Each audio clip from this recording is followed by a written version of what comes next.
man Marcus Mariota impressed all of us with a memorable NFL debut against Jameis Winston. This week, he will face another Heisman Trophy winner when Johnny Manziel, who stepped in the game for Josh McCown last week and will start for the Browns this weekend. Stephen A., which quarterback has a better game when the Titans face the Browns, Mariota or Manziel? Eminem. You know why it's a tough call, Molly, Skip? Because I really don't know enough about both defenses this year, as of yet. It's not like Mariota has to play against Manziel or vice versa. They've got to play against those defenses. With Mariota, I will tell you that I think he's incredibly impressive thus far after 1 week. You know, and listening to Brian Billick, former Super Bowl champion coach with the Baltimore Ravens on Mike and Mike, I think it was yesterday or the day before, he was talking about what really surprised him was how Mariota just grasped everything so quickly. You usually don't see a young guy be that proficient in running an offense. Well, I got to give Mariota credit about that because this is a guy that threw about, you know, around 4 or 5 interceptions in this collegiate career, for crying out loud. This dude doesn't turn the ball over much. He seems to be precise, incredibly knowledgeable about the offense that he's running. Not throwing a lot downfield, but no, shoot, Tom Brady doesn't most of the time. So when we look at it from that perspective, you got to give credit where credit is due. In favor to your guy, Johnny Manziel, and the argument that you make in his favor, which I totally agree with you with. There's no Josh Gordon there. Who does this guy have to throw the football to? I just don't know. Other than Benjamin, which was a good 57-yard TD pass by Johnny Manziel to him, and he had beaten Cromartie on that play, by the way, a few plays before Cromartie ended up going down with that sprained knee. I'm just looking at it from the perspective, I don't see much of a running game in Cleveland. I don't see much of a passing game in Cleveland. So, therefore, how can I expect anything from Johnny Manziel? Whereas with what Ken Wisenhunt is doing in Tennessee, with what they were able to do to Tampa, although it was facilitated by a bevy of turnovers on the part of Jameis Winston and that Tampa Bay offense, along with the defense, boy, Lovie Smith better get that together before he loses his job. I got to tell you, I'm going to give the edge to Mariota. I'm going to assume that somehow, some way, he'll find a way to be effective because Ken Wisenhunt will help him. And I do have more faith in Ken Wisenhunt with Tennessee's offense than I do with Mike Pettin, who knows very little about offense. Seriously? I mean, I can't even believe you made the point. I mean, they don't even belong in the same sentence. It's like laughable. They don't. Exactly. Okay. That's what I'm trying to say. Listen, I give Mariota the edge by far here. Johnny Manziel has little to no shot in this game, and I'm not making an excuse for him. I'm making a very valid point. Johnny Manziel versus Dick LeBeau. Did you see what LeBeau did to Jameis last week in Tampa? We're talking about Johnny Manziel with no receiver you can name except for maybe Benjamin, no running back you can name, with a leaky offensive line and a first-time NFL offensive coordinator named John DeFilippo, who looked like he had no clue last week when he tried to force Johnny to go straight in place of Josh McCown and try to run Josh's offense. I'm sorry to interrupt you. Could you say that offensive coordinator? John DeFilippo. No, say it the way you just said it. Because see, this is along the lines of Rasho Nesterovic, Slava Medvedenko. Yeah. Well, it is. No, seriously. Who the heck is that? And where did he come from? San Jose State, I believe, was his last stop? I mean, what are we doing here? So at least Johnny got the first string snaps this week. That's a benefit. Did he get all of them? And I hope so. And I hope that they will at least let him run maybe a rollout or a quarterback draw or maybe 2 spread option plays. How about that? Let him do what he does, and maybe he will, as you say, survive this game.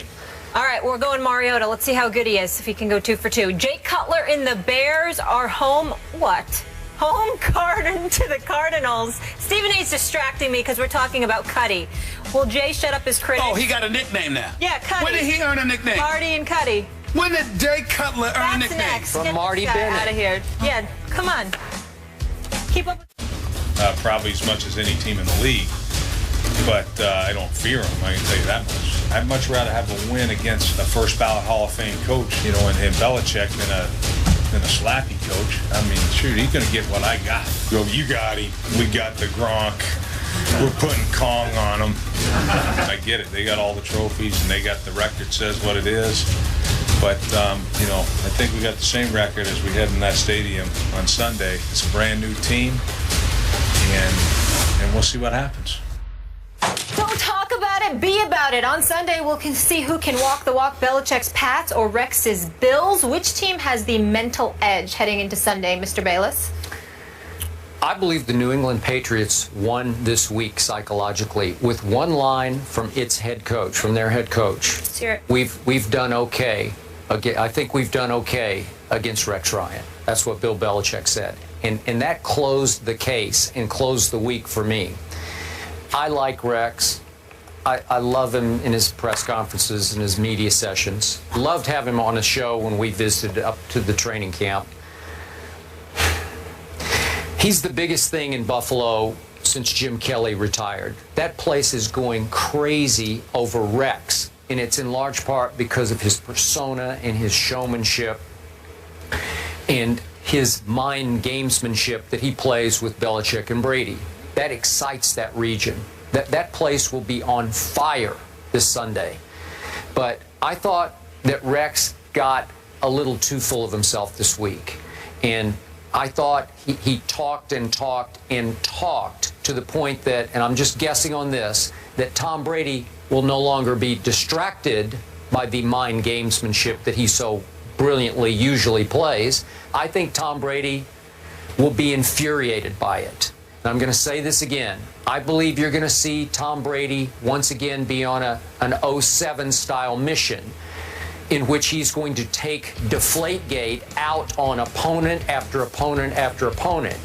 And the one he would like to most take it out on, just because they've had such a rivalry, and if any head coach has, quote-unquote, owned Tom Brady, it is definitely Rex the Hex Ryan. But in this case, I think he's going to relish taking it out on Rex's new football team. I'm sure Tom Brady respects the heck out of this defense, and he will take great pleasure in picking it to pieces. And I believe he will. I picked 24-21, and I know that doesn't sound like great conviction, but I think you'll walk away from this game saying, you know what? They walked in with the psychological edge, and they proved once again they're just a little better than even these Buffalo Bills. And I've got the Bills as a wild card team. That's not going to change off this game. But I think edge going in, Brady, Belichick. The Killer Bees advantage. Let's take a moment in all seriousness to dissect and highlight Rex Ryan. The last couple of years in New York, Rex Ryan's act came across as a bit buffoonish. I'm never calling him the man that, because you certainly don't want to get caught up in characterizing individuals in a derogatory fashion. And I'm certainly not doing that with Rex Ryan. I'm talking about his act. Yeah. Not talking about him, the man. But even though his act came across as a bit buffoonish, it was first validated by him talking the talk and delivering the Jets to 2 consecutive AFC Championship games. Yep. Now let's fast forward to Buffalo. He gets fired from the New York Jets job. He comes on the set with us at First Take when we went to his camp. And even though I had no enjoyment whatsoever being up there in Foxborough with New England, I thoroughly enjoyed being in Rochester, New York. I love Foxborough. Well, I didn't like being up there because the New England Patriots were busy practicing and they never came on the show until the last 5 minutes. That's what they do. They're about winning football games, not being on I didn't want to be there, but I loved being in Buffalo and I loved being in Florham Park, New Jersey. I have no problem with them stiffing us. They were very good to us. They were the Jets and the Bills were first class all the way. Let me just say that. And the better team is the New England Patriots. All right, that don't mean they ain't classless. Now let's get back to it. No one's ever accused them of being classless. I'm talking about towards their guests. That's all I'm saying. I mean it, and that's that. Now let me get back to the Bills.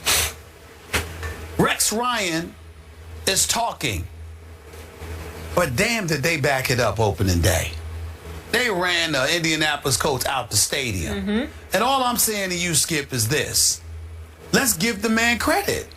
Because you have called him maybe the most brilliant defensive mind in all of football. Not maybe. Okay, not maybe. Yeah. you're going up against a guy in Bill Belichick who at one time was considered a genius. But when he goes up against Rex, you say Rex doesn't give him anything because Rex doesn't have to take a back step towards him as it pertains to defense.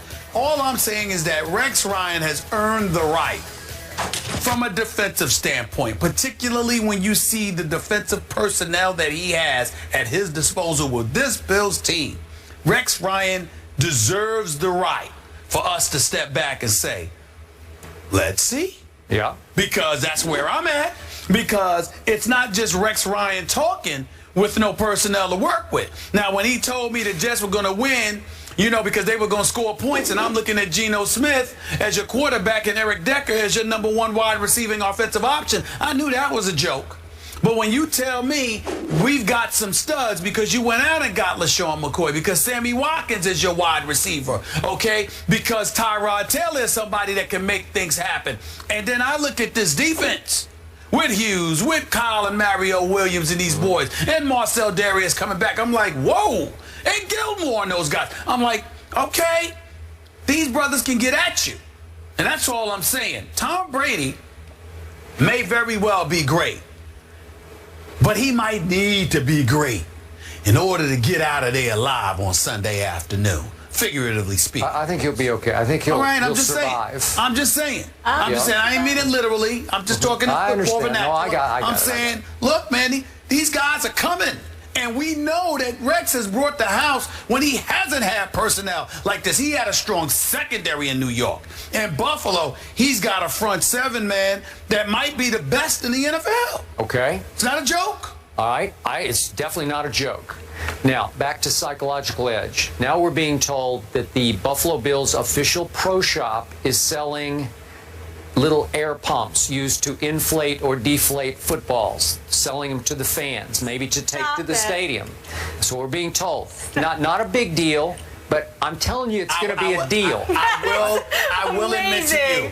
I will admit to you, to do something like that to a guy like Tom Brady, he'll pay attention to that. I do believe he will take that to heart, and he will take it out I'm just on the saying, Bills. he's the kind of guy. Will. Listen, he is the kind of guy. Michael Jordan not only taught us that, he taught me, look, little things that get said or implied to you, to the great one. I completely agree. We always hear that. Yep. Tom Brady's great. Advantage Brady. We have to leave it there. LaShawn McCoy did participate in drills, so that should be a good sign that maybe he'll be going on Sunday. Let's hope so. Speaking of Sunday, we got another matchup of Heisman-winning quarterbacks Marcus Mariota and the Titans face Johnny Manziel and the Browns. Johnny is starting. We'll discuss that one next. Who has the upper hand? Don't miss that. I said Eminem. I'm surprised that Molly wouldn't pick up on that, considering that Molly starts with an M.